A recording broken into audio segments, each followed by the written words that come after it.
Paper करा ඔව් sir කරා. ඔව් සර්. පළවෙනි එකෙන් අහලා තියෙනවා පාඩමේ සඳහන් පළමු වෙන නිවේදනයෙන් කියවෙන්නේ කුමක්ද? පාසල් නිවාසාන්තර ක්‍රීඩා තරගයක් ගැන. පාසලේ පැවැත්වෙන නිවාස රැස්වීම ගැන. ඒකට ලකුණු දෙකක් දාන්න. සර් මම ලියලා තියෙන පාසලේ පැවැත්වෙන නිවාස රැස්වීම ගැන කියලා. එහෙම තමයි ලියන්නේ. ඔව් සර් නිවාස රැස්වීම. පළමු නිවේදනයෙන් සිසුන් දුටු අඩුපාඩු මොනවාද? කෑම ගේමට අවශ්‍ය නොදන්වා සිටීම. ඒතර ලියන්න ඕනි නිවාස රැස්වීම ගැන. පළවෙනි නිවේදනයේ අඩුපාඩු මොනවද තියෙන්නේ? කෑම ගෙනීම පිළිබඳ අවශ්‍ය දේ නොදන්වා සිටීම. දිවා ආහාරය ගේන්න ඕනද නැද්ද කියලා හරියට කිව්වේ. කෑම ගේම පිළිබඳ නොදන්වා සිටීමත් හරි නේද? නිවේදනයකදී පසිරිවිය යුත්තේ කෙසේද? නිවැරදිව භාෂාව භාවිත කිරීම. නිවැරදිව භාෂාව භාවිතා කරන්න. නිවේදනයේ කියවෙන්නේ පණිවිඩය තේරුම් ගැනීමට පාසු වන පරිදි හඬ පාලනය කිරීම. නිවැරදි හඬ පාලනයෙන් යුතුව උච්චාරණය කරන්න ඕනේ. අවධාරණය කළ යුතු තැන් නිවැරදිව අවධාරණය කරමින් නිසි ලෙස හඬ පාලනයෙන් යුතුව සංයමයෙන් ඉදිරිපත් කරන්න. මේ කරුණු දෙකක්වත් වෙනවා ලකුණු දෙකක් දාන්න. පළවෙනි ප්‍රශ්නයට නිවාසාන්තර ක්‍රීඩා උත්සවය හරිද? හරි. නිවාසාන්තර ක්‍රීඩා උත්සවය ගැන. අඩුපාඩුව තමයි කෑම ගේන්න ඕනද කියලා කිව්වේ නැහැ. ඒක තමයි අඩුපාඩුව. නිවේදනයකදී බස හසුරවන්න ඕනි ආකාරයට කරුණු දෙකක්වත් ලියන්න ඕනි. පැහැදිලිව හා නිරවුල්ව කියලා ලියලා තිබුණොත් එහෙම. පැහැදිලිව සහ නිරවුල්ව ඉදිරිපත් කරන්න ඕනේ. මෙතන අහන්නේ බස හසුරවන ආකාරය ගැන. එතකොට අවධාරණය කළ යුතු දැන් අවධාරණය කරමින් හඬ පාලනයෙන් යුතුව සංයමයෙන් යුතුව ඉදිරිපත් කරන්න. ඇසලගේ එක ලකුණක් දාන්න. පාඩමේ දුම්රිය දෙකක් ගැන සඳහන් වේ ඒ මොනවාද? මොනවද? යාදේවි දුම්රිය, ශීඝ්‍රගාමී දුම්රිය. නගරාන්තර ශීඝ්‍රගාමී දුම්රිය. යාල්දේවි දුම්රියයි නගරාන්තර ශීඝ්‍රගාමී දුම්රිය. චාරිකාව යාමට සිසුන් රැගෙන එන්න ඕන මොනවද? දවල් ආහාරය. උදෑසන සහ දහවල් ආහාරය රැගෙන එන්න. මම කෑම බීම ආදිය කියලා. එතකොට වැරදිද? එක ලකුණක් දාන්න. උදේ ආහාරය විතර ලියලා තිබ්බ. ඒත් එකක් දාන්න. උදේ හා දවල් ආහාර හරි නේද? හරි. යන්න අයන වකුරු හරියට දාන්න ඕනේ. අහසේ සරණ කුරුල්ලන්ට කාගේ සරණක්ද? පළවෙනි එකට දෙවෙනි එකට මූර්තජන. පළවෙනි එකට දන්ත මූර්ධජ, දෙවෙනි එකට දන්තජ. ඊළඟ එකට දන්තජ, ඊළඟ එකට පළවෙනි එකට දන්තජ, ඊළඟ එකට මූර්ධජ, ඊළඟට දන්තජ. ඊළඟ එකට දන්තජ, ඊළඟ එකට මූර්ධජ. මූර්ධජ ඊළඟට දන්තජ. එතන වෙන කියන්නේ වීණා නාදය. ඒකේ 5යිද? 10යි ලකුණු 2 2 10යි. හරි සර්. ඊළඟ 15ක සඳ කියද්දි දෙවනි සඳ. මේ පළවෙනි එක. පළවෙනි. පළවෙනි. ඉස්සරේ ලියන්න තියෙන කඹ ඇදීම කියද්දි පළවෙනි කඹ. සිතුවම් ඇඳීමේ කියද්දි දෙවනි එක. වෙලෙන්දා කද බිම සබ. පළවෙනි දෙවනි එක. දෙවනි එක. පෝල්ගී නද. නද කියද්දි පළවෙනි එක. මී අඹ. අඹ කියද්දි දෙවනි එක. සර් ඒකේ ඔක්කොම හරි නම් කීයද? ඒකේ ප්‍රශ්න 6ක් තියෙනවනේ 12ක්. ගලාබසිති බසින්නේය. පසිති ගංගා බෝ කියද්දි පණ දීලානේ තියෙන්නේ. තුරු පෙළ සුළු නැලවෙති නැල වෙයි නැත්තම් සෙල්ල වෙයි නැල වෙයි. එතන පණ දීලා නැහැ. තරුණ පෙළ නගරයට යති ගියහ යති ගිය කිව්වත් හරි. සභාතමෝ සතුටින් පිටි ගයහු සභාතමෝ සතුටින් විසිර ගියාය. වර්තමානයේ ලියනවා සර් ගයහු පුළුවන්ද? සභාතමෝ සතුටින් ගය ඒක හරියන්නේ. සතුටින් සිටි වැරදිද? ඒක තමයි.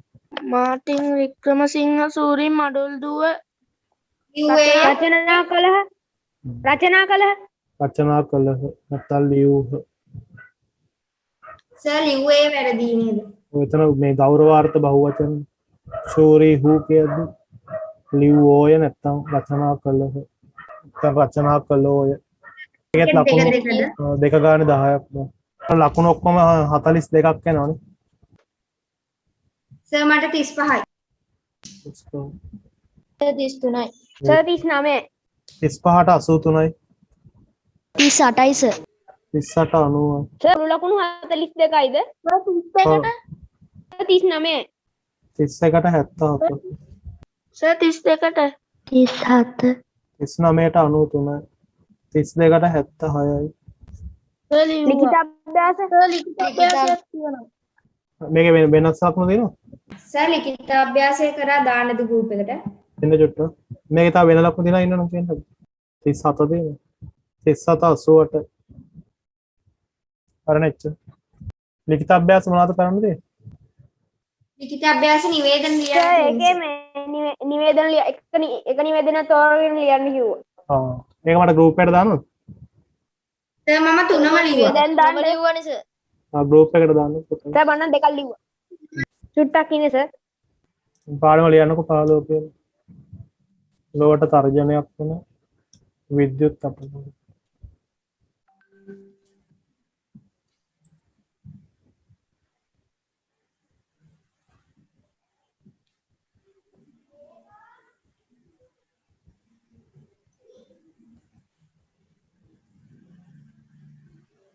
සර් ලිව්වා.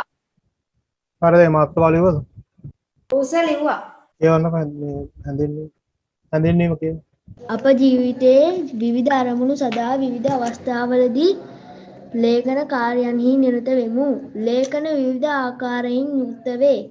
විවිධ තේමා ඔස්සේ බිත්ති පුවත්පතට, ළමා පුවත්පතට හෝ සංග්‍රහයකට ලිවිය හැකිය. මෙම පාඩමට ඇතුළත් වන්නේ ඉලෙක්ට්‍රෝනික අපද්‍රව්‍ය පිළිබඳ සකස් කරන ලද ලිපියකි. එය හොඳින් කියවා පාඩමේ ඇති උපදෙස් අධ්‍යයනය කිරීම, බිත්ති පුවත්පතකට හෝ සංග්‍රහව හෝ ලිපියක් සකස් කිරීම සඳහා හොඳ ප්‍රවේශයකි. එමෙන්ම පුවත් ලිපි හා සංග්‍රහ ලිපි සඳහා හැඳින්වීමද පාඩමට ඇතුළත් වේ. පාඩමේදී ඇතුළත් ලිපිය පාදක වී ඇත්තේ කාලීන පරිසර ගැටලුවකි. එබඳු කරුණු පිළිබඳ මනා අවධානයෙන් කටයුතු කිරීම අත්‍යවශ්‍ය වේ. අපේ දැනුම දියුණු කර ගැනීම මෙන් එදිනෙදා ජීවිත සාර්ථක කර ගැනීමද එයට වැදගත් වේ. 2012 නොවැම්බර් 19 මිහිරු පුවත්පත පළ වූ ලිපියක් ආශ්‍රයෙන් මෙම පාඩම සකස් කර ඇත. එතකොට මේක කියලා තියෙනවා අප ජීවිතයේ විවිධ අරමුණු සඳහා විවිධ අවස්ථාවලදී ලේඛන කාර්යයන් වල නිරත වෙනවා. අපි එක එක දේවල්වලට ලියුමක් ලියන්න වෙනවා. ඊළඟට පුවත්පත් වලට ලිපි ලියන්න වෙනවා. මේ වගේ අපිට විවිධ ලේඛන වල නිරත වෙන්න සිද්ධ වෙනවා. ආරාධනා පත්‍ර, සුබ පැතුම් පත්‍ර එක එක දේවල් ලියන්න වෙනවා. විවිධ තේමාවන් ඔස්සේ බිත්ති පුවත්පතකට, ළමා පුවත්පතකට හෝ සංග්‍රහයකට ලිපියක් ලියන්න පුළුවන්. අපිට කැමති මාතෘකාවක් විශේෂයෙන් කාලීන වැදගත්කමක් සහිත මාතෘකාවක් මේ කාරණා අපිට කොරෝනා ගැන ලියන්න පුළුවන්. ඒ වගේ කාලීන වැදගත්කමක් තියෙන මාතෘකාවක් ගැන අපිට ලිපි සපයන්න පුළුවන්. ඒතර මේ පාඩමට දාලා තියෙන්නේ ඉලෙක්ට්‍රොනික අපද්‍රව්‍ය ගැන. දැන් අපි ඔය ඉවත දාන ගොඩක් ඒවා තියෙනවනේ. පරණ පරිගණක කොටස්, ඊළඟට රූප වාහිනී, ජංගම දුරකථන කොටස්. ඔය වගේ ඉලෙක්ට්‍රොනික අපද්‍රව්‍ය ගැන තමයි මේ ලිපිය රචනා වෙලා තියෙන්නේ. ඒතර මේක අරගෙන තියෙන්නේ 2012 නොවැම්බර් මාසේ 19 වෙනිදා මිහිරි පුවත්පතේ පළවෙච්ච ලිපියක් ආශ්‍රයෙන් තමයි මේ පාඩම සකස් කරලා තියෙන්නේ. ඒතර මේක හැඳින්වීමට මේ ටික ලියන්න. සර් ඔය ඉදි ගහලා තියෙන ටිකද?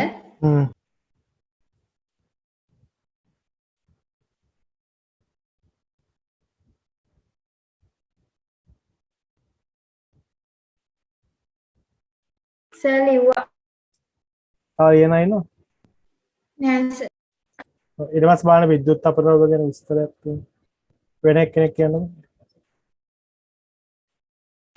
මේ වන විට ලොව පුරා සිටින ජනයාගෙන් වැඩිම පිරිසක් තම කාර්යයන් පහසු කර ගැනීම සඳහා ඉලෙක්ට්‍රොනික උපාංග භාවිතා කරති. එහෙත් මෙම ඉලෙක්ට්‍රොනික භාණ්ඩ වලින් ඇතැම් මේවා පාවිච්චි කිරීමෙන් පසු නැවත ප්‍රයෝජනයට ගත නොහැකි ඒවාය. එවැනි ඉලෙක්ට්‍රොනික හා විද්‍යුත් උපාංග ඉලෙක්ට්‍රොනික අපද්‍රව්‍ය ලෙස සැලකේ. කිසිදා දි รา පත් නොවන මෙවැනි අපද්‍රව්‍ය දැන් පරිසරයේ පැවැත්මට මහත් තර්ජනයක් වී තිබේ. වසරකට බැහැර කරන ඝන අපද්‍රව්‍ය මෙන් 3 ගුණයක ප්‍රමාණයක් ලෙස ඉලෙක්ට්‍රොනික අපද්‍රව්‍ය පරිසරයට එකතු වේ. දැනට ගණන් බලා ඇති ආකාරයට වසරකට ටොන් මිලියන 40කට වඩා අධික ඉලෙක්ට්‍රොනික අපද්‍රව්‍ය ප්‍රමාණයක් මුදා හැරේ. මේ වන විට ලොව පුරා සිටින ජනයාගෙන් වැඩි පිරිසක් තමන්ගේ කාර්යයන් පහසු කරගන්න ඉලෙක්ට්‍රොනික උපාංකන පාවිච්චි කරනවා. අපි දැන් දුරකථන ඊළඟට පරිගණක රූපවාහිනී යන්ත්‍ර ගොඩක් දේවල් පාවිච්චි කරනවා. එහෙත් මෙම ඉලෙක්ට්‍රොනික භාණ්ඩ වලින් ඇතැම් මේවා පාවිච්චි කිරීමෙන් පසු නැවත පාවිච්චි කරගන්න බෑ. උදාහරණයක් අපි පරිගණකයක් පාවිච්චි කරන්න බැරි මට්ටමටම කැඩුණාට පස්සේ ඒක තවදුරටත් හදන්න බැරි නම් ඉවත් කරන්න වෙනවා. ජංගම දුරකථනයක් ගොඩක්ම පරණ වුණාට පස්සේ ආයි පාවිච්චි කරන්න බැරි නම් ඒක අයින් කරන්න. ඊළඟට ඔය CD තැටි ඒ වගේ දේවල් නිකන් විසික් කරන්න වෙනවා. ඉතින් මේ නිසා ඉලෙක්ට්‍රොනික උපකරණ ගොඩක් ඒවා භාවිතා කරලා අවසන් වුණාට පස්සේ ඉවත් කරන්න වෙනවා. එවැනි ඉලෙක්ට්‍රොනික සහ විද්‍යුත් උපාංග ඉලෙක්ට්‍රොනික අපද්‍රව්‍ය කියලා අපි කියනවා. ඒ වගේ පාවිච්චි කරන්න බැරි විදියට පරණ වුණාට පස්සේ ඉවත දැම්මම අපි ඒවට කියනවා ඉලෙක්ට්‍රොනික අපද්‍රව්‍ය කියලා. කිසිදා දි รา පත් නොවන මෙවැනි අපද්‍රව්‍ය දැන් පරිසරයේ පැවැත්මට මහත් තර්ජනයක් වෙලා තියෙනවා. ඒතර මේ අපද්‍රව්‍ය ගොඩක් ඒවා දි รา පත් වෙන්න ගොඩක් කල් ගත වෙනවා. දැන් ප්ලාස්ටික් වලින් ගොඩක් ඒවා හදලා තියෙන්නේ. ඒතකොට ප්ලාස්ටික් වර්ග ඊළඟට පොලිතීන් වර්ග මේ වගේ දේවල් දි รา පත් වෙන්න සෑහෙන කාලයක් ගත වෙනවා. ඉතින් ඒ නිසා පරිසරයට මේක විශාල තර්ජනයක් වෙලා තියෙනවා. වසරකට බැහැර කරන ඝන අපද්‍රව්‍ය මෙන් 3 ගුණයක ප්‍රමාණයක් මේ ලෙස ඉලෙක්ට්‍රොනික අපද්‍රව්‍ය පරිසරයට එකතු වෙනවා. සාමාන්‍ය අපද්‍රව්‍ය වගේ 3 ගුණයක විතර ප්‍රමාණයක් දැන් ඔය විශේෂයෙන් සංවර්ධිත රටවල මේ ඉලෙක්ට්‍රොනික අපද්‍රව්‍ය ගොඩාක් එකතු වෙනවා. ඒකට ඒගොල්ලෝ කරන්නේ ඒවා අපනයනය කරලා මේ පොඩි දුප්පත් රටවල් වලට අඩු මිලකට වගේ යවනවා. ඒකට එහෙම වුණාම මේ වගේ දුප්පත් රටවල මේවා තව තවත් එකතු වෙන්න පටන් ගන්නවා. දැනට ගණන් බලා ඇති ආකාරයට වසරකට ටොන් මිලියන 40කට වඩා අධික ඉලෙක්ට්‍රොනික අපද්‍රව්‍ය පරිසරයට මුදා හැරේ. දැනට ගණන් හදලා තියෙනවලු අවුරුද්දකට ටොන් මිලියන 40ක් විතර ප්‍රමාණයක් ඉලෙක්ට්‍රොනික අපද්‍රව්‍ය පරිසරයට එකතු වෙනවා. දැන් අනිත් ඒවා නම් අපිට කොම්පෝස්ට් පොර හදන්න ඒවා පාවිච්චි කරන්න පුළුවන්. මේවා ඒ මුකුත් කරන්න බෑ. දි รา පත් වෙන්නෙත් නෑ. ප්‍රතිචක්‍රීකරණය කරන්න පුළුවන් දේවල් සමහර ඒවා තියෙනවා. මිනිස් ඒවා හරියට යොමු කරන්නෙත් නෑ ප්‍රතිචක්‍රීකරණ මධ්‍යස්ථාන වලට. ඒ නිසා මේ වගේ දේවල් ගොඩක් පරිසරය එකතු වෙලා විශාල පරිසර නාස්තියක් වෙලා තියෙනවා. ඒතර ඔයගොල්ලෝ අවබෝධයත් කොහොමද දාන්නේ? අවබෝධය කියන්නේ. ඒතර පළවෙනි ප්‍රශ්නෙන් මොකක්ද අහලා තියෙන්නේ? ඉලෙක්ට්‍රොනික අපද්‍රව්‍ය පරිසරයට හානි වෙන්නේ ඇයි කියලා. ඒ ඉලෙක්ට්‍රොනික අපද්‍රව්‍ය ගොඩක් වෙලාවට පරිසරයට හානි වෙන්නේ ඒක දි รา පත් වෙන්නේ නැහැ නේ. ඉතින් ඒ නිසා මේක පරිසරයට ලොකු ගැටලුවක් වෙලා තියෙනවා. ඒතර ප්‍රශ්නාංක 1 දාලා ඒකට උත්තරේ දෙන්න. අවබෝධය කියලා දාන්න. අවබෝධය කියලා දාලා ප්‍රශ්නාංක 1 දාලා උත්තරේ විතරක් ලියන්න. ඒතර මේ ඉලෙක්ට්‍රොනික අපද්‍රව්‍ය විශාල පරිසර දූෂණයකට හේතු වෙලා තියෙන ඇයි කියලා නේද? උත්තරේ ලියන්න ඒවා කිසිදා දි รา පත් නොවන නිසා.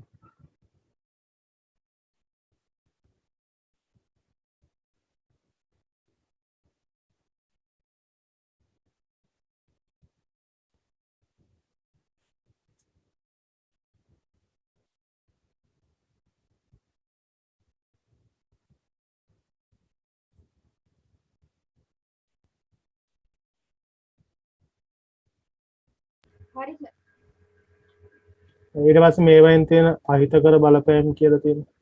ඒක කියන්නේ මේවා අනිකුත් අපද්‍රව්‍ය වලට වඩා බෙහෙවින් අහිතකර ලෙස පරිසරයට බලපායි. උදාහරණයක් ලෙස ග්‍රෑම් 2කට පරණ මයික්‍රෝ චීපයක් භාවිතයෙන් පසු ඉවත දැමුවහොත් එහි ඇති මූලද්‍රව්‍ය වලට අප පරිසරය සමග සංයෝජනය වී කිලෝග්‍රෑම් 26ක පමණ අහිතකර මූලද්‍රව්‍ය ප්‍රමාණයක් බිහිවීමට ඉඩ තිබේ.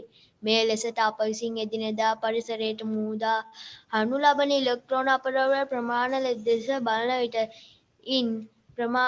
ඉන් හැකි හානිය සිතා ගැනීමට අසීරුය. මෙලෙස ඉවත ලන මූලද්‍රව්‍ය හරිතාගාර වායු ඇති කිරීමට සමත් වන අතර එමගින් ගෝලීය උණුසුමක් වැඩි කරයි.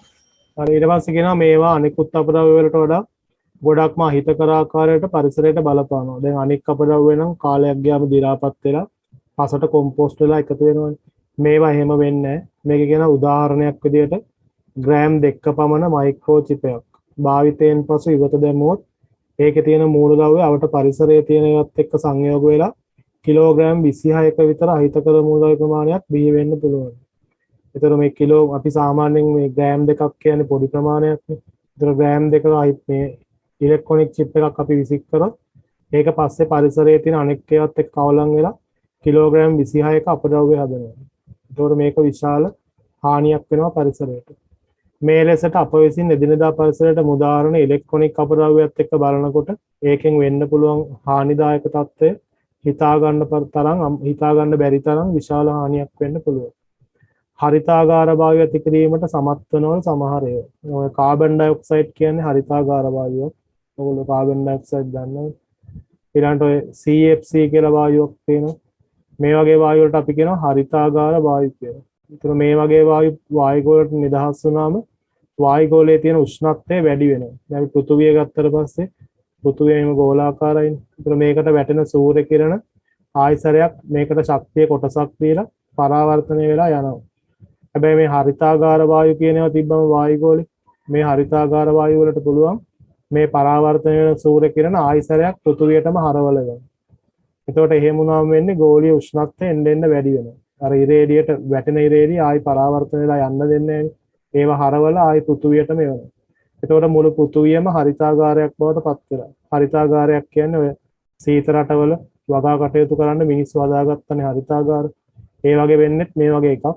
එතකොට මේකම දැන් මුළු පෘථුවියටම වෙලා තියෙනවා. ඒ කියන්නේ පොඩි හරිතාගාරයක වෙන සිද්ධිය දැන් මුළු පෘථුවියටම වෙලා තියෙනවා. ඒ නිසා මුළු පෘථුවියම හරිතාගාරයක් බවට පත් වෙලා එන්න ගෝලීය උෂ්ණත්වය වැඩි වෙනවා. අපිට දැන් උනත් එළියට යන්න බෑනේ දවල් කාලෙට. ගොඩක්ම රස්නේ. ඒතකොට ඒකට හේතුව තමයි මේ හරිතාගාර වායු කියනවා. ඒතකොට මේ හරිතාගාර වායු නිදහස් වෙන්න එක හේතුවක් තමයි මේ ඉලෙක්ට්‍රොනික අපද්‍රව්‍ය. ඒතකොට ප්‍රශ්නාංක 2 ලියන්න පුළුවන්. අවබෝධයේ දෙවෙනි ප්‍රශ්නේ ගන්න. ඒකෙන් අහලා තියෙනවා ගෝලීය උණුසුම වර්ධනය කිරීමට ඉලෙක්ට්‍රොනික අපද්‍රව්‍ය බලපාන්නේ කෙසේද කියලා. ඒතර ගෝලීය උෂ්ණත්වය වැඩි කරන්න ඉලෙක්ට්‍රොනික අපද්‍රව්‍ය හේතු වෙලා තියෙන්නේ. පරිසර වායු වලින් උණුසුම් වේ. හරිතාගාර එම අපද්‍රව්‍ය හරිතාගාර වායුව නිපද වීම නිසා ගෝලීය උණුසුම ඒ අපද්‍රව්‍ය වලින් හරිතාගාර වායු ඇති වෙලා ඒකෙන් ගෝලීය උෂ්ණත්වය වැඩි වෙනවා. අංක 2 ලියන්න. එම අපද්‍රව්‍ය වලින්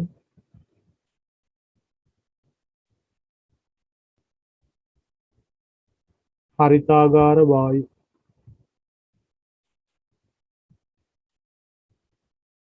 ඇති වී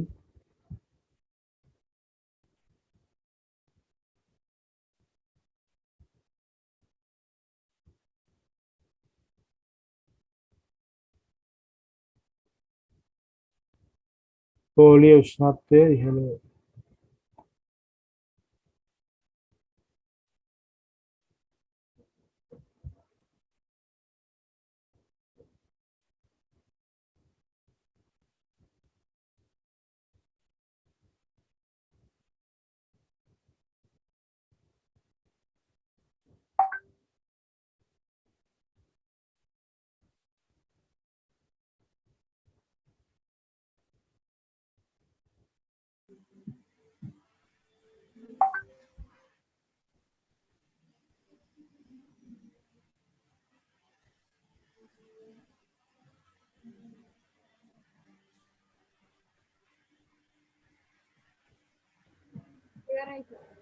හරිද? ඉවරයි සර්. ඊට පස්සේ නිරන්තරයෙන් පරිසරයට එකතු වන අපද්‍රව්‍ය ලිස්ට් එකක් තියෙනවා. කියවපු නැති එක්කෙනෙක් කියන්නේ. නිරන්තරයෙන් පරිසරයට එකතු වන අපද්‍රව්‍ය. සංයුක්ත තැටි, ප්‍රදීප්ත පහන්, ප්‍රතිදීප්ත පහන්, රූපවාහිනී යන්ත්‍ර, ගණක යන්ත්‍ර, රේඩියෝ, ට්‍රාන්ස්ෆෝමර්ස්, විද්‍යුත් යතුරුපුවරු, කැමරා, පරිගණක, වෛද්‍ය උපකරණ, ජංගම දුරකථන, වියලි කෝෂ, සුසංගිත ප්‍රතිදීප්ත පහන්, CFL, සංයුක්ත දැරි ක්‍රියා කරන යන්ත්‍ර, බහුමාධ්‍ය ප්‍රක්ෂේපක. ඒතර මේ විදිහට ඉලෙක්ට්‍රොනික අපද්‍රව්‍ය විශාල ප්‍රමාණයක් එදිනදා ජීවිතේ අපි නිතරම අපත දානවා. ඒතර ප්‍රශ්නාංක 3න් අහලා තියෙන්නේ ඒ ගැන. ඉලෙක්ට්‍රොනික අපද්‍රව්‍ය දෙකක් ගෙදරින් ඉවත දාන ඒවා, මෙතනින් කැමතිව දෙකක්. ගණක යන්ත්‍ර පරිගණක පරිගණක එලිකෝස් ඇති පරිගණකත් විසික් කරනවා ඉඩත් වැඩි. සර් වෙලිකෝසයි සංයුක්ත කැටි මොනවාද දෙකක් තියෙනවා.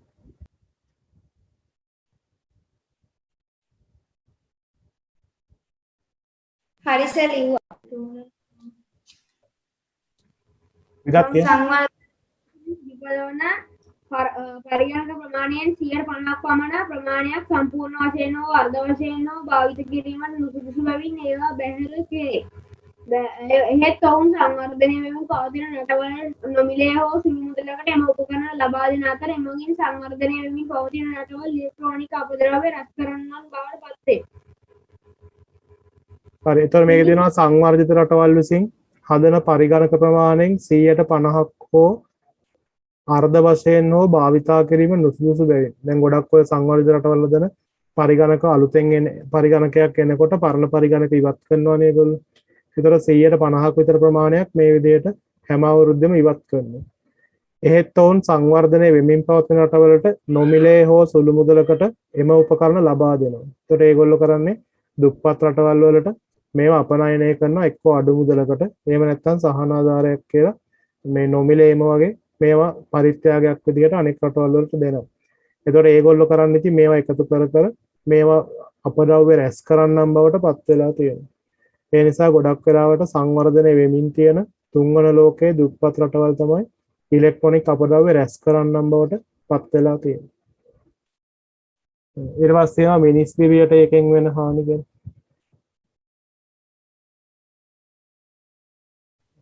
මිනිස් දිවියට වන හානි. පරිහරණය කිරීමෙන් පසුව ආයු කාලය අවසන් වූ ඉලෙක්ට්‍රොනික උපාංග කසල ලෙස විවෘත පරිසරයට මුදා හැරීම හේතුවෙන් ඒවා යම් ආකාරයකින් පිළිස්සීමට ලක් වූහොත් ඒවායේ අන්තර්ගත මූලද්‍රව්‍ය හා රසායනික සංයෝග පරිසරය සමග මුසු වේ. අනතුරුව මෙම සංයෝග ජලයට හා පසට මුසු වී ආහාරදාම හරහා ගමන් කොට මිනිසාට අයහපත් ප්‍රතිඵල ගෙන දිය හැකිය. මේ නිසා අනාගතයේදී මිනිසුන්ට වැළඳෙන රෝගාබාධ අතර ස්නායු පද්ධතියේ ආක්‍රමිතා සයිම ක්‍රියාකාරීත්වයට වන බලපෑම්, පිළිකා රෝග, ප්‍රජනන පද්ධතිවල අක්‍රමිකතා, ආහාර ජීර්ණය කෙරෙහි බලපෑම්, ප්‍රතිශක්තිකරණයේ අක්‍රමිතා ප්‍රදාන වේ. හරි. ඒතර බලන්න මිනිස්සුන්ගේ ජීවිතවලටත් මේ ඉලෙක්ට්‍රොනික අපද්‍රව්‍ය විශාල වශයෙන් හානි වෙලා තියෙනවා. පරිහරණය කිරීමෙන් පසුව ආයු කාලය අවසන් වූ ඉලෙක්ට්‍රොනික උපාංග. දැන් අපි වියලි කෝෂයක් ගත්තත් ඒවා පාවිච්චි කරලා ඉවරනාට පස්සේ නැවත භාවිතා කරන්න බෑනේ. කසල ලෙස විවෘත පරිසරයට මුදා හැරීම හේතුවෙන් ඒවා අපි කරන්නේ කසල විදියට පරිසරයට බැහැර කරනවා. ඒවා යම් ආකාරයෙන් පිළිස්සීමකට ලක් වුවහොත් ඒවායේ තියෙන මූලද්‍රව්‍ය හා රසායනික සංයෝග පරිසරයත් එක්ක එකතු වෙනවා. මේවා පුච්චල විනාශ කරන්නත් හොඳ නැහැ. ඊට පස්සේ මේ සංයෝග ජලයට පසට මුසු වෙලා ආහාර දාම හරහා ගමන් කොට. දැන් ඔය අපි හිතමුකෝ මොනවා හරි ඉලෙක්ට්‍රොනික අපද්‍රව්‍යක තිබිච්ච මූලද්‍රව්‍ය පසට එකතු වෙලා ඊට පස්සේ වැස්සත් එක්ක හේදිලා ගිහලා ගංගාවලට එකතු වෙනවා. ඊට පස්සේ ගංගාවල තියෙන ශාක වලින් ඒවා උරා ගන්නවා. ඊට පස්සේ ඒ ශාක ආහාරයට ගන්න මාළු ඉන්නවනේ. ඊට පස්සේ ඒවා මාළුවන්ගේ ඇඟට යනවා. ඊට පස්සේ ඒ මාළුන්ව කනවනේ ලොකු මාළු. එතකොට ඒ මාළුවන්ගේ ඇඟට යනවා. ඒක යද්දිත් ටික ටික වැඩි වෙලා යන්නේ. අපි දැන් හිතමු තන මේ තියෙන ජලජ ශාක 5කින් විතර මේ ඉලෙක්ට්‍රොනික අපද්‍රව්‍ය එකතු කර කර ගන්නවා. ඊට පස්සේ මේ වගේ පැලෑටි කීපයක් ආහාරයට ගන්නවානේ පොඩි පොඩි මාළු. ඒතර මේ මාළුවට අපි ඉලෙක්ට්‍රොනික අපද්‍රව්‍ය ග්‍රෑම් 2ක් ගියා නම් අර කලින් කිව්වේ එකෙන් කිලෝග්‍රෑම් 26ක් විතර හැදෙන්න පුළුවන් කියලා. ඒතර ඒ ටික මේ ශාක වලින් ගන්නවා. ඊට පස්සේ ඒ ශාක පැලෑටි කීපයක් ආහාරයට ගන්නවානේ මාළුවා. එතකොට එයාට ඒක තව ටිකක් වැඩි වෙලා යනවා. ඊට පස්සේ ඒ වගේ මාළු කීප දෙනෙක් ආහාරයට ගන්නවානේ තව ලොකු මාළුවෙක්. එතකොට එයාට මේක තව ටිකක් වැඩි වෙලා යනවා. ඊට පස්සේ ඒ වගේ ලොකු මාළුත් 4-5 දෙනෙක් කනවනේ මිනිස්සු. එතකොට මේක මිනිහට තවත් වැඩි වෙලා එන්න පුළුවන්. එතකොට අපි දාන ඉලෙක්ට්‍රොනික අපද්‍රව්‍ය ටික ඒ වගේ තියෙන අපද්‍රව්‍ය නැවත වතාවක් චක්‍රීකරණය වෙලා අපේ ඇඟටම එන්න පුළුවන්. එතකොට එහෙම ආවට පස්සේ මේ ආහාරات එක්ක අපිට එක එක රෝග වැළඳෙන්න පුළුවන්. ඒ වගේ රෝග තත්ත්ව කීපයක් දීලා තියෙනවා. ස්නායු පද්ධතිය අක්‍රමිකතා. ඒ කියන්නේ මේ ස්නායු හොරට වැඩ කරන්නේ නැති වුණාම අපිට සමහර සංවේදන තේරෙන්නේ නැහැ. අදහස් වමාරු කරගන්න බැරි වෙනවා. ඊළඟට අතපය චලනය කරන්න පවා අපහසු වෙන්න පුළුවන් සමහර වෙලාවට. ඇස් පෙනීමේ දුර්වලතා ඇති වෙන්න පුළුවන්. එන්සයිම ක්‍රියාකාරීත්වයට බලපෑම. එන්සයිම හරියට වැඩ කරන්නේ නැති වුණාම හරියට වර්ධනය වෙන්නේ ඊළඟට ඉගෙනීම් වගේ දේවල් පවා කඩාකප්පල් වෙන්න පුළුවන්. ඊළඟට පිළිකා වගේ රෝග ඇති වෙන්න පුළුවන්. ප්‍රජනන පද්ධතිය වල අක්‍රමිකතා ඇති වෙන්න පුළුවන්. ආහාර ජීර්ණය කෙරෙහිත් බලපෑම. ප්‍රතිශක්තිකරණය ඒ කියන්නේ අපිට වෙනත් රෝග හැදීමේ හැකියාව තව වැඩි වෙන්න පුළුවන්. මේ ඉලෙක්ට්‍රොනික අපද්‍රව්‍ය අපේ ශරීරයට ඇතුල් වෙලා තිබෙනවා. ඒතර මේ වගේ විශාල බලපෑම් අපේ ජීව පද්ධතිය වලට සිදු වෙනවා ඉලෙක්ට්‍රොනික අපද්‍රව්‍ය ශරීරගත වුණා. ඒවයි තියෙන අහිතකර මූලද්‍රව්‍ය අපේ ශරීරයට ගියාම අපිට වෙන අහිතකර බලපෑම්. ඒතර අපේ නම් මේ වගේ බලපෑම් වලින් ආරක්ෂා වෙන නැත්නම් මේ බලපෑම් අඩු කරගන්නවත් අපිට කරන්න පුළුවන් දේවල් තමයි ඊළඟට සාකච්ඡා කරන්න. වෙන කෙනෙක් කියන්නේ. ඒ ඔප නැති කෙනෙක් කියන්නේ. ඉලෙක්ට්‍රෝනික අපද්‍රව්‍ය අවම කිරීමට ගත යුතු ක්‍රියාමාර්ග. ඉලෙක්ට්‍රොනික හා විද්‍යුත් උපකරණ අවශ්‍යම නම් පමණක් මිලදී ගැනීම, අලුත් වැඩියා කර නැවත භාවිතය. නැවත භාවිතයට ගත නොහැකි උපකරණ ප්‍රත්‍යක්ෂීකරණය යොමු කිරීම. උපකරණ පරිස්සමින් පරිහරණය කිරීම. මෙම ද්‍රව්‍ය අනාරක්ෂිත අයුරින් පරිසරයට මුදා මෙහැරීම. වර්තමානයේ අප අවට පරිසරය හානි පමුණුවන ප්‍රධාන කාර්යයක් වන ඉලෙක්ට්‍රොනික අපද්‍රව්‍ය බැහැර කිරීම නිවැරදි කළමනාකරණය කිරීම වැදගත්. එය අනාගත පරපුරේ පමණක් නොව අපේද සුරක්ෂිතතාවය හේතු වනු ඇත. එනම් මේ ඉලෙක්ට්‍රොනික අපද්‍රව්‍ය භාවිත මේ පරිසරයට මුදාහරණයක අඩු කරන්න අපිට කරන්න පුළුවන් දේවල්. ඉලෙක්ට්‍රොනික හා විද්‍යුත් උපකරණ අවශ්‍යම නම් පමණක් අලුතෙන් මිලදී ගන්න පුළුවන්. දැන් අපිට පරිගණකයේ තියෙන එකෙන් වැඩ කරන්න පුළුවන් නම් ඒක තියාගෙන තව එකක් ගන්න ඕනේ නැහැ. ඒ නිසා දුරකථන එකක් තියෙදි තව එකක් ඕනේ නැහැ. ඒ වගේ අපිට අවශ්‍යම නම් විතරක් අලුතෙන් මිලදී ගන්න පුළුවන්. පරණ කැඩිච්ච ඒවා තියෙනවා නම් ඒවා අලුත් වැඩියා කරලා භාවිතා කරන්න පුළුවන් නම් ඒ විදිහට කරන්න. රූප වාහිනියක් වුණොත් මේ කැඩිච්ච එකක් වෙනකොට අලුතෙන් එකක් ගන්නවට වැඩිය දැන් නම් තියෙනවානේ පරණ එක දීලා අපිට ඩිස්කවුන්ට් එකක් එක්ක අලුත් එකක් ගන්න පුළුවන්. අන්න ඒ වගේ පරණ ඒවා නැවත බාර දෙන්න ක්‍රමයක් තියෙනවා. ඒ වගේ දේවල්ට යොමු වෙන්න පුළුවන්.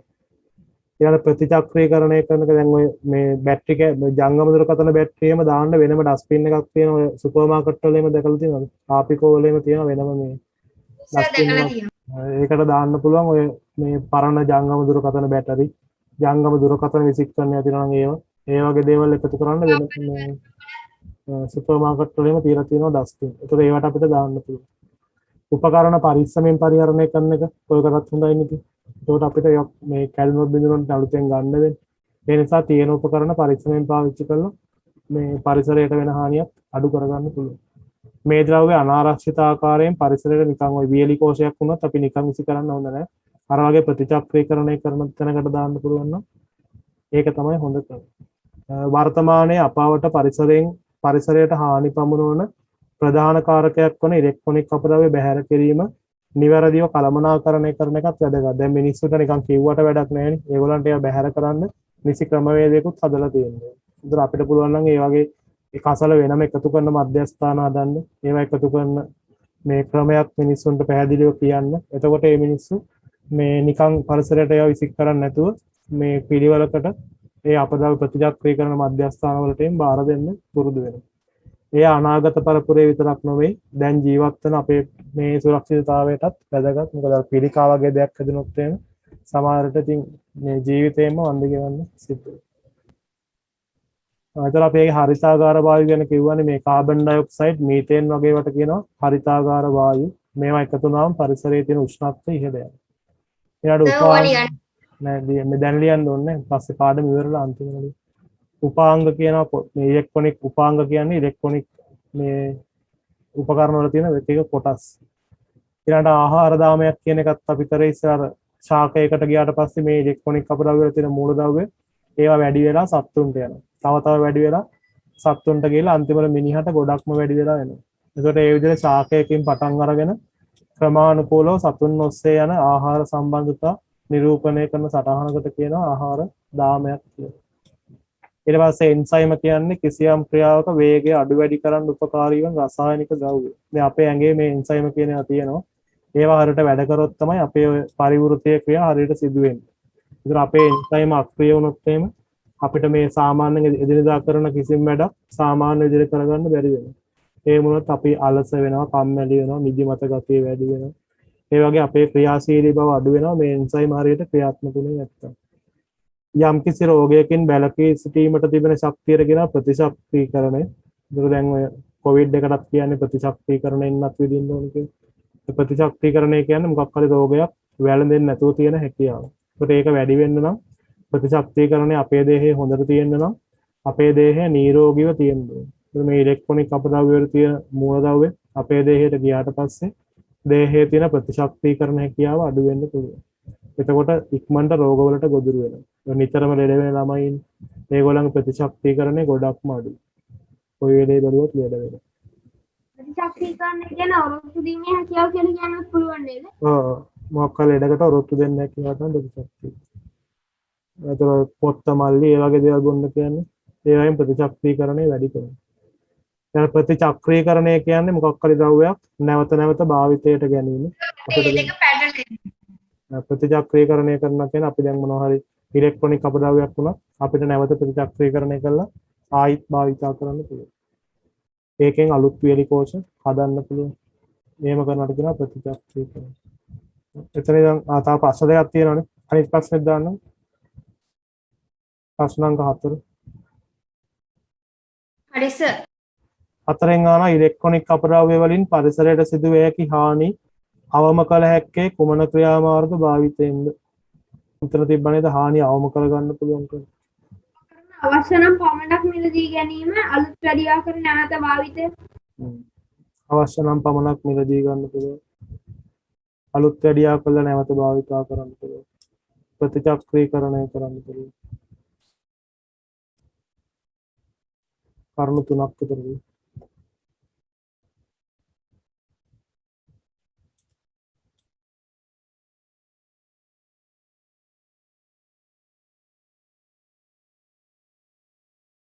ඒ උපකරණ පරිස්සමෙන් පරිහරණය කිරීමත් හරියද?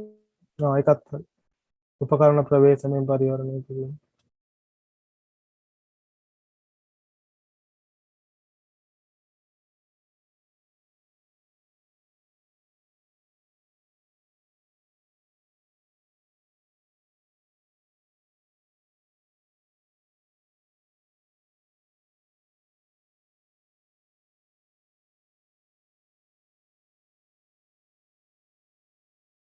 සර් ලියලා ඉවරයි. පොඩ ඉන්න. හරි සර්.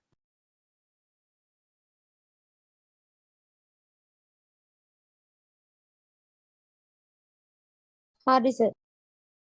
හරිනේ. ඊට පස්සේ ප්‍රශ්න අංක 5න් මොකක්ද දාලා තියෙන්නේ? වාදනය පැමිණි පවතින රටවල් ඉලෙක්ට්‍රොනික අපද්‍රව්‍ය රැස් කරන බවට පත්වන්නේ කෙසේද? අපි ඉලෙක්ට්‍රොනික අපද්‍රව්‍ය රැස් කරන රටවල් බවට පත් වෙනවා. ඒකට හේතුව තමයි අර සංවර්ධිත රටවල් මොකද්ද කරන්නේ? සංවර්ධනය වෙමින් පවතින රටවල් වලට පාවිතියට නුසුදුසු පරිගණක විකිණීම. ඔලියනෝනේ සංවර්ධිත රටවල් විසින්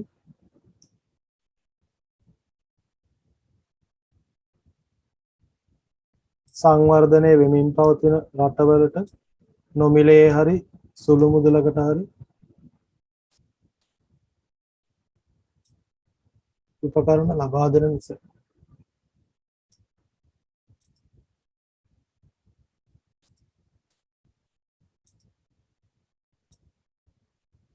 අතන ඉවත දමන කියලා ලියන්න.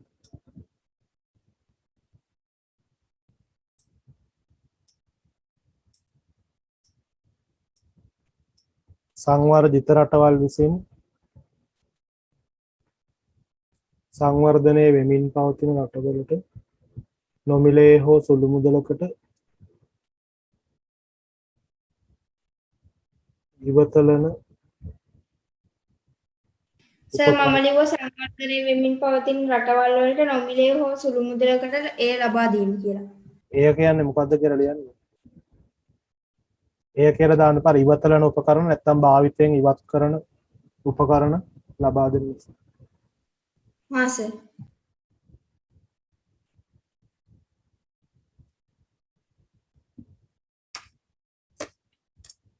ඒ ඉවදලන කියන අර අයින් කරන ඒවානේ. ඔව්.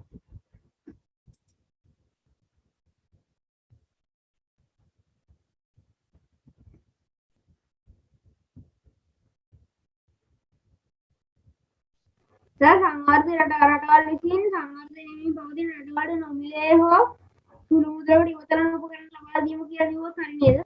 නොමිලේ හෝ සුළු මුදලකට සුළු මුදලකට ඉවතලන උපකරණ ලබා දීම. හරි.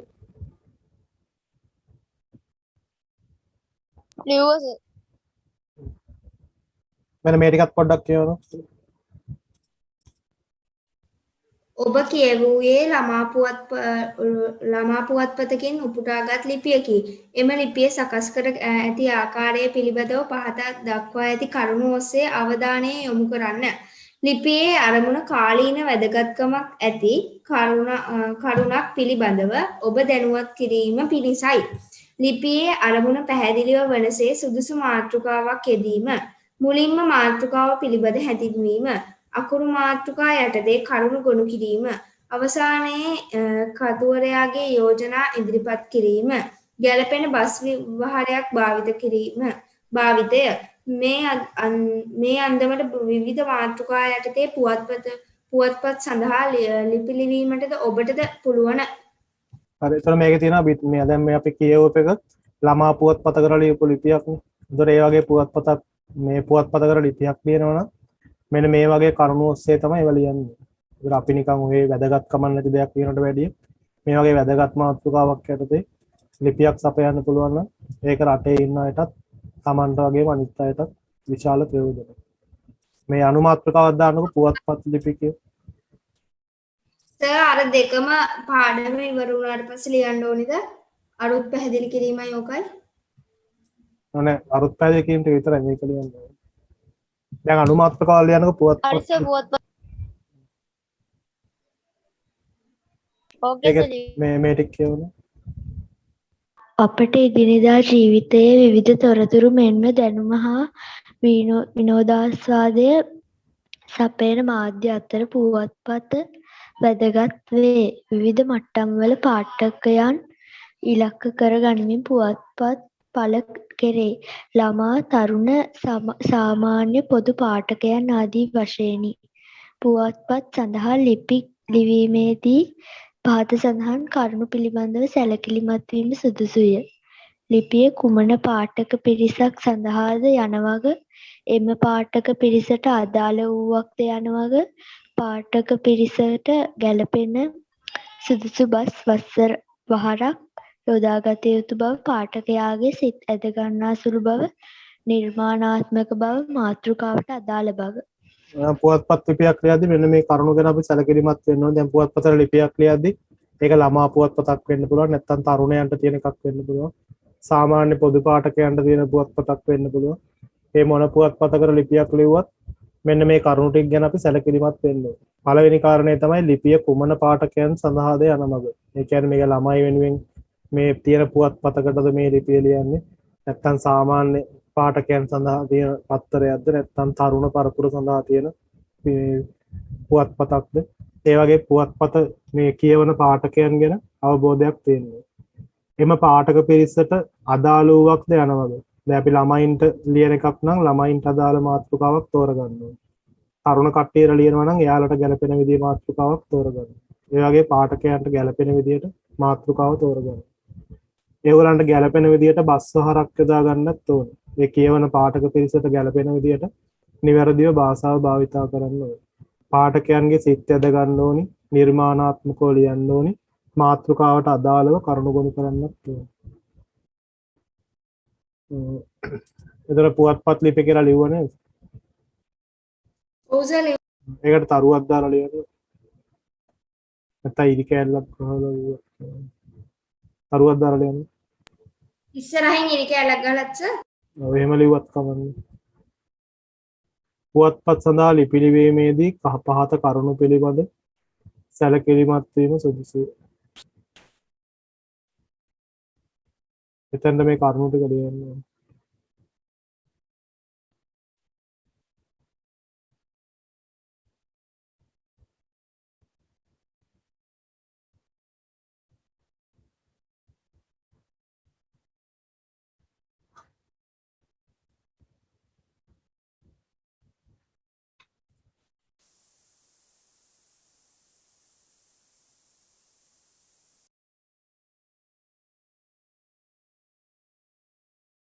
ලිව්වා සර්. මේක ලියන්නකො මාතෘකාව බිත්ති පුවත්පත් ලිපි. ඉතින් අපි දැන් කලින් කරේ මේ පුවත්පත් ලිපි වගේම බිත්ති පුවත්පත් වලටත් ලිපි ලියන්න පුළුවන්. ඔයාලා ඉස්කෝලේ තියෙනවනේ බිත්ති පුවත්පත. ඔව් සර් තියෙනවා. කවද ඉස්කෝලේ ගියන් තිබුණා. ගියපු කාලේ තිබ්බා. ඒකේ කියනවා බිත්ති පුවත්පතකද තොරතුරු සංවේදනය බිත්ති පුවත්පතද තොරතුරු සංවේදනය සඳහා යොදා ගන්න පුළුවන් මාධ්‍යයකි. පාසල් වල මෙන්ම වෙනත් ආයතන වලද මෙයා කවුද මේ හසීම් කියවන්නකො. බිත්ති පුවත්පතද තොරතුරු සංනිවේදනය සඳහා යොදාගත හැකි මාධ්‍යයකි. පාසල්වල මෙන්ම වෙනත් ආයතනවලද බිත්ති පුවත්පත් පවත්වාගෙන යනු දැකිය හැකිය. පාසලක පහත දැක්වෙන අන්දමේ බිත්ති පුවත්පත් දක්නට ලැබේ. පාසල් බිත්ති පුවත්පත්, පාසලේ විවිධ සංගම්වල බිත්ති පුවත්පත්, පන්ති බිත්ති පුවත්පත්. බිත්ති පුවත්පතක ශිෂ්‍යයන්ට අදාළව දැනුම ලබා දෙන ලිපි හා රස වින්දනාත්මක නිර්මාණ ඇතුළත් කළ හැකිය. ගද්‍ය ලිපි, කවි පන්ති, කෙටි කතා, විවිධ තොරතුරු, චිත්‍ර, පාසල් පුවත්‍රි ආදී වශයෙනි. ඔබේ පන්තියේ සියලු දෙනා එක්ව ගුරු උපදෙස් අනුව බිත්ති පුවත්පතක් නිර්මාණය කරන්න.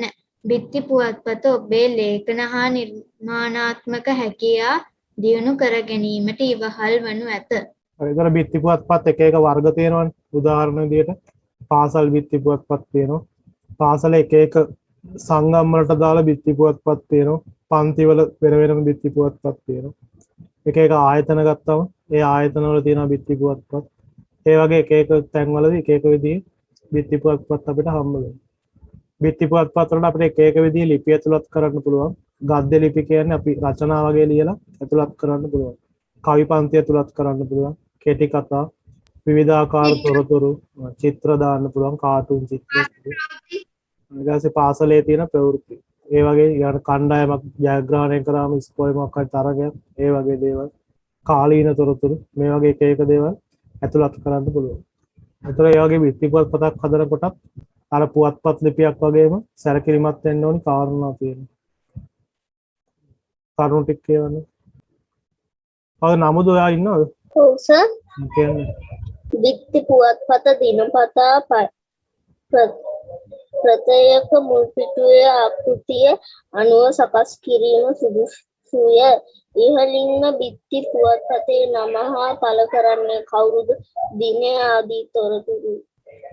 ඊට පහළින් ප්‍රධාන සිරස්තලය සහිත වාර්තාවක්, ඡායාරූපයක් හෝ සිතුවමක් හෝ සමග ඒ පිළිබඳ විස්තරයක්, සංස්කාරක සටහනක්, විවිධ මාතෘකා යටට ලියවුණු ලිපි නිර්මාණ ආදිය පහළට තීරු වශයෙන් වෙන් කර ලියූ ඒකෝ ප්‍රමාණය කඩදාසියක් දිගු අතට දෙකට නමා වෙනකොට තීරු වශයෙන් සකස් කරගත හැකිය.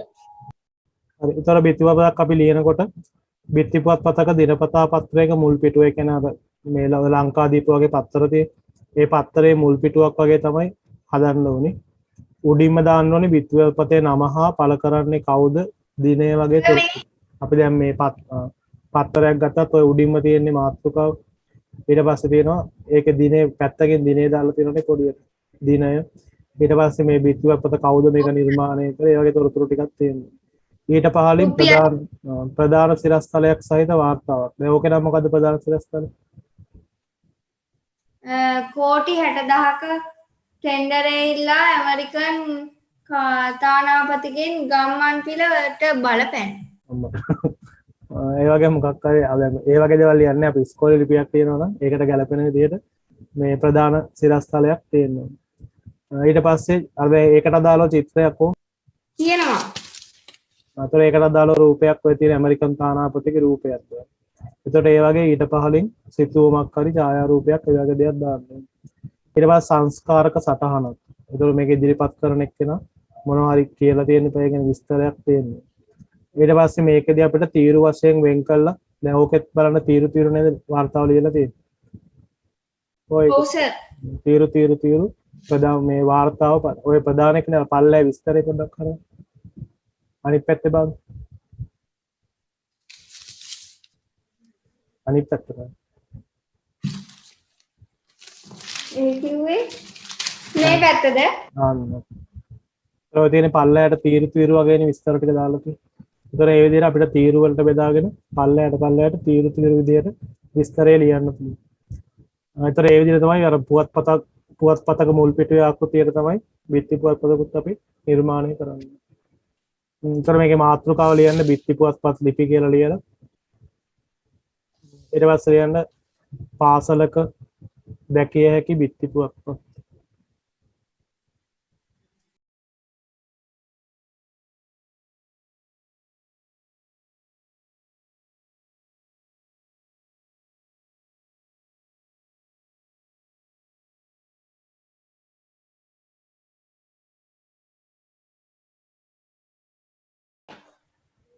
දාර 3 ලියන්න.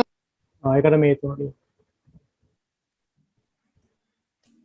පාසලේ ප්‍රධාන බිත්ති පුවත්පත තියෙනවා. එක එක සංගම් වල බිත්ති පුවත්පත් තියෙනවා. පන්ති වලට වෙන වෙනම බිත්ති පුවත්පත් තියෙනවා.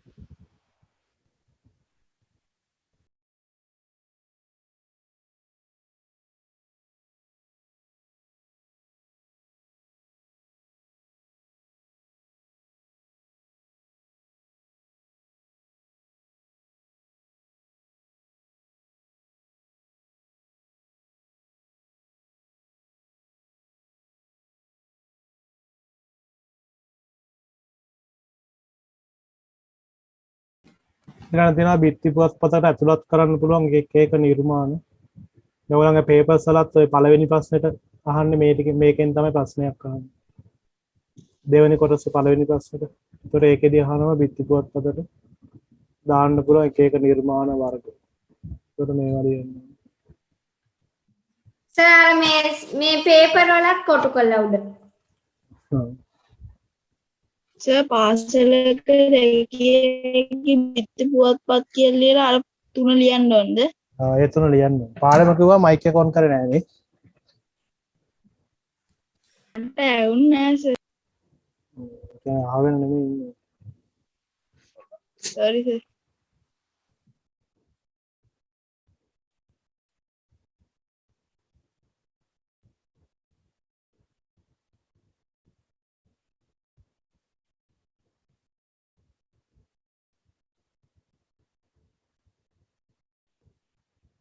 දෙකම ලියන්න. ඊට පස්සේ යන බිත්ති පුවත්පතක් නිර්මාණය කරද්දී යොදා ගන්න පුළුවන් දේවල්. සර් ගෙදරදී බිත්ති පුවත්පතක් හදලා අලවන්නද පොතේ චූටි එකක්? පල්ලේ තියෙනවා අපිට.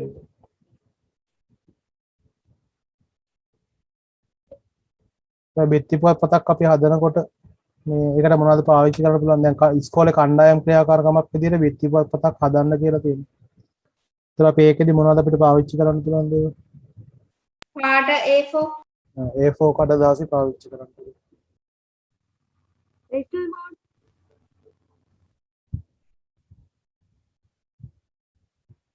විවිධ වර්ගයේ පෑන් හා ප්ලැටික්මන් වර්ග ක්‍රිස්ටල් බෝඩ් පාවිච්චි කරන්න පුළුවන්.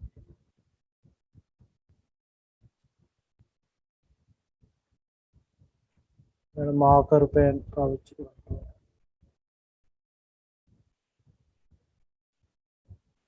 පාට කූරු පාවිච්චි කරන්න පුළුවන්.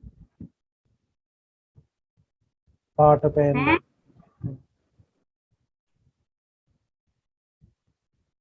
water colors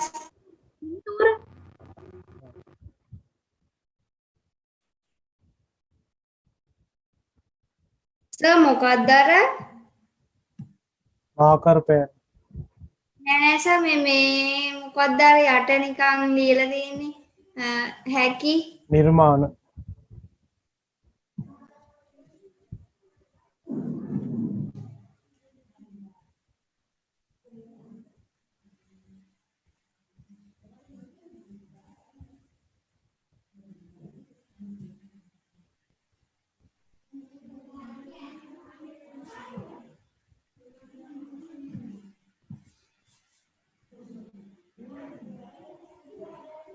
මොකද සර් ගම්වල පසේයදී පාට පෑන්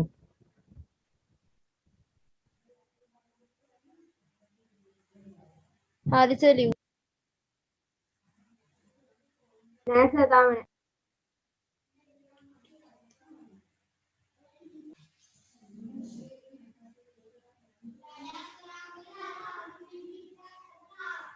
නෑ. අර මේ බිත්ති පුවත්පතකට ඒකේ නිර්මාණකේ ආදී වශයෙන් කියලා කියන්න ඕනද? නෑ නෑ ඒක ඕනේ.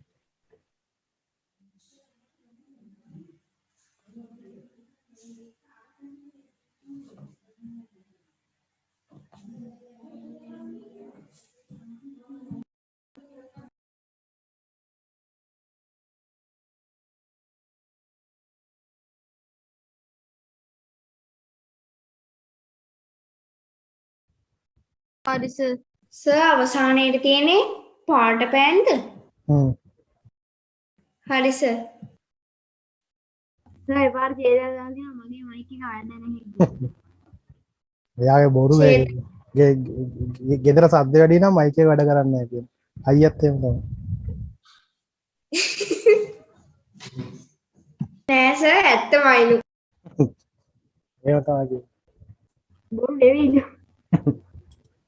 මැසේජ් මාරේකින් අහන්න. ඊට පස්සේ යන බිත්ති පුවත්පතක් සකස් කිරීමේදී සැලකිලිමත් විය යුතු කරුණු. ඕක ලියන්න ඕන සර්. ඔව් බිත්ති පුවත්පත විතරක් අද කරන්න. සංගරහ ටික අපි අනිත් දවසට. මොකද සර් බිත්ති පුවත්පතක් සකස් කිරීමේදී බිත්ති පුවත්පතක් සකස් කිරීමේදී සැලකිලිමත් විය යුතු කරුණු.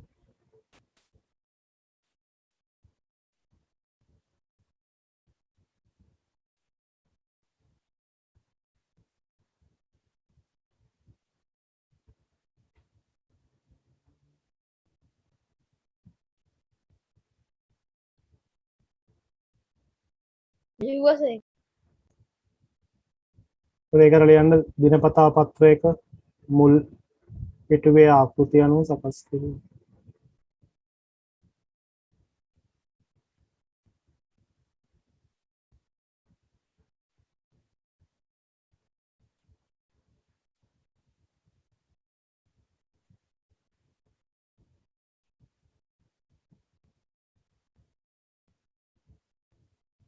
ඊළඟට ඉහළින්ම දාන්න ඕනි බිත්ති පුවත්පතේ නම, පළ කරන්නේ කවුද, දිනය වගේ තොරතුරු.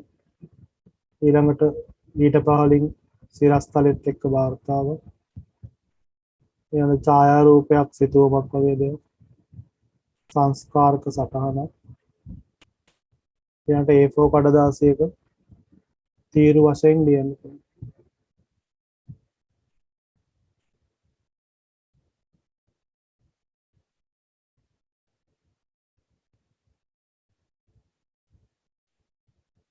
සර් ඔය මේ දාලා තියෙනවා ටික නේද කියන්න ඕන?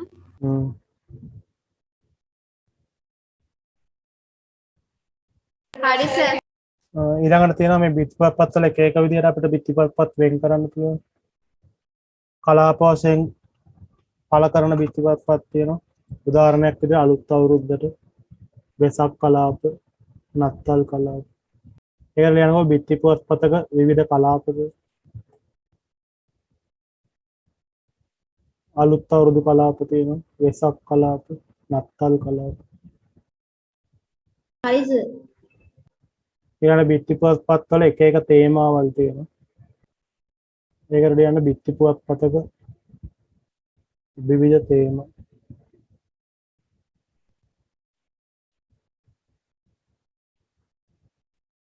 ඒකෙදි සංස්කෘතික උරුමයන් ගැන, ජාතික වියදම ගැන, අපේ පඬිවරු ගැන. හරි සර් ලිව් හරි. ඊට පස්සේ මේ සංගරායක ලියන චුට්ටයි තියෙනවා. තව ලියනා ඉන්නවද? ඔව් සර්. ඔව් සර්. සංගරා කියලා ලියා ගන්නද?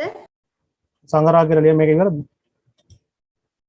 හරි සර් සංගරා කියලා ලියන්න. මේක චුට්ටයි තියෙනවා. මෙතන සංගරා කියන ඒවාත් අපිට පුළුවන් ඔය සමහර සංගරා තියෙනවා මුතුහර වගේ සංගරා තියෙන මාසෙකට පාරක් එන්නේ විජේ සංගරාව. විජේ පරිගණක සංගරාව වෙනකෝ. ඒවා එන්නේ මාසෙකට පාරක්. සමහර සංගරා තියෙනවා මාස 3කට පාරක් එනවා. සමහර සංගරා තියෙනවා අවුරුද්දකටම එකක් එනවා. ඒ වගේ සංගරා එක එක කලාප විදියට මේ වෙන් වශයෙන් කාල සීමා අනුව වෙන් කරන්න පුළුවන්. සංගරා කියලා ලියලා ඒකට ලියන්නකෝ මේ කාල සීමා අනුව කියලා.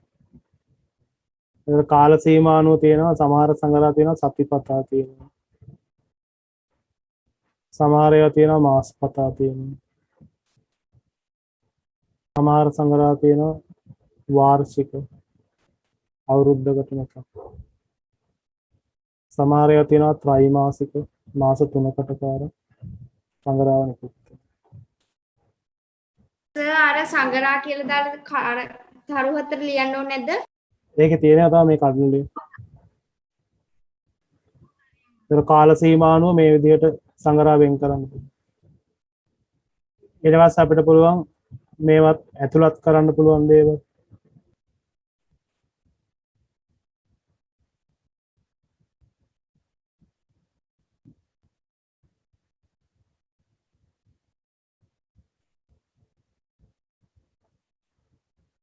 සංගරා වලට මොනවද අපිට දාන්න පුළුවන්?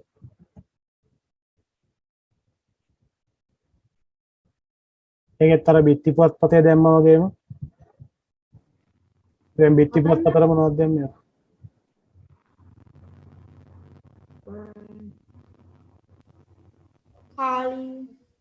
කාලීන තොරතුරු දාන්න පුළුවන්.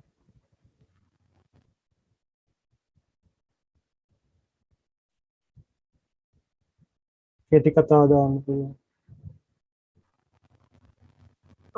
චිත්‍ර දාන්න. ගීත දාන්න පුළුවන්. විශේෂාංග ලිපි දාන්න පුළුවන්.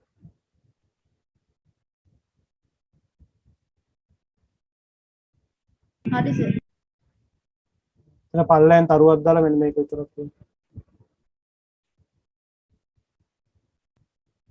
සංගරා වලනොත් දැනුම රසාස්වාදය නිර්මාණ කුසලතාදී දියුණු වෙනවා.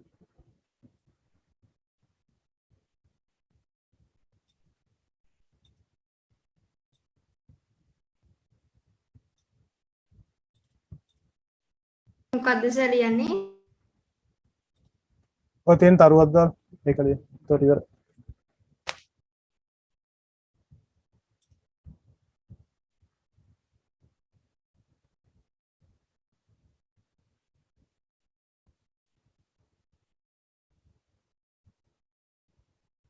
හරි සර්.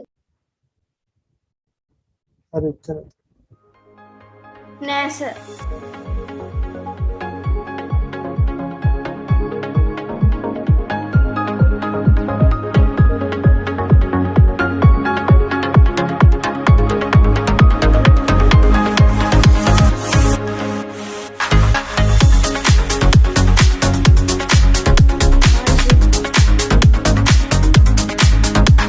මට මේකේ රෙකෝඩින් එක දෙන්න පුළුවන්ද? ආමන්න. දෙන්න ඉන්නේ.